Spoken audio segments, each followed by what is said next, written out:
Hello and welcome to episode 2 of this very special mini-series, Post-COVID Confidence Booster.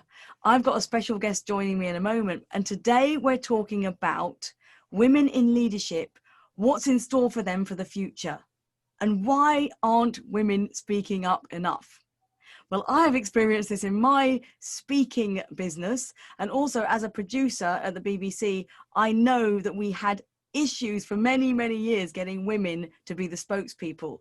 But today I am delighted to be joined by a very special guest, Anne Taylor, who is also an author. We've both written a book. I'm going to give us a quick plug. Anne Taylor's book is Soft Skills, Hard Results. Hello, Anne Taylor. How are you? Good, Esther. Great to see you again. Thank you. We've both got each other's books. Mine is Goodbye Glossophobia. So we will put them in the link below afterwards.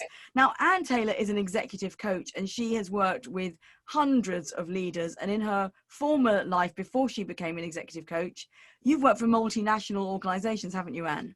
Yes, very big organizations, Procter and Gamble, and my most latest one was Nestle in Switzerland. Absolutely. And I know that you've worked with women and men, but today we are talking about women. And next episode, we're talking about the gender gap. But today we're talking about women in leadership of the future and why women aren't getting their voices heard. Now, Yeah. do you find that is that your experience, Anne? Interestingly enough, last night I was co-leading a webinar or event on storytelling for a small organization, and there were 16 women in the event and 2 men. So we sent them into breakout rooms to work on the first exercise. They came back together at the end of that exercise, and as we're going through the debrief, we asked, who wants to share their experience from that exercise? And who do you think actually raised their hands and offered their experience? The 2 men were the first to contribute. And it wasn't because they were more aggressive or they were pushy. They actually left space, and there was a little bit of a silence, and they stepped in and filled it. The other 16 women didn't, unfortunately. Oh dear, no! It makes me so frustrated. It's funny though, because quite often if I'm speaking to an auditorium, say with 100 women, and maybe there's 8 men, and the 8 men might be the senior management team because they've sponsored the event. Quite often I find that the men feel that, it's quite a good forum for them to show off a bit. I'm not sure if that was going on last night or not. My sense was there was more reluctance on the women's part of speaking up. And that's when I kind of get frustrated and want to call these women forth. They all had great experience, really unique stories. They did the exercise in the breakout rooms. They would have had an experience of that they could have shared. So I find they're holding themselves back rather than the men keeping them out. Now, Anne, I've got to say, we first met a few years back when at the beginning of my business when I set it up after I left the BBC. And I was a very nervous speaker. That's why I wrote my book, Goodbye Glossophobia. Glossophobia is a fear of public speaking. I wrote that book because I found it excruciating to have the spotlight on me and to be the person standing up in front of the audience. And I've learned to deal with it, and I've learned by doing it and doing it again and doing it again. And I've also talked to myself and talked around my self-doubt. You can do this. It's okay. You can try it. You can fail. And then I've failed a few times. But it's taken quite a lot of work to get over that. And I know that a lot of women don't like the sensation of having the spotlight on them.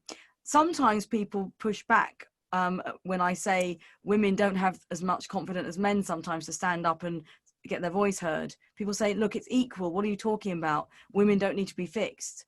And yet I used to feel like that. I used to feel afraid in front of a large audience. So what are your tips, Anne? What are we going to do about it? The first tip I have is essentially chapter 1 in my book, which is chapter 4 in your book. In your book, you call it Be You-ish. In my book, I call it It Starts With You. The only person you can change is yourself. So the first thing I say to people is notice what you say to yourself when you stopped yourself from speaking. I'm sure everyone's been in a meeting where they've said nothing, and then all of a sudden someone else in the meeting says exactly what they were thinking. And you kind of go, oh, That's what I was thinking. I could have said it. So what were the words that you were telling yourself beforehand that had you stop vocalizing?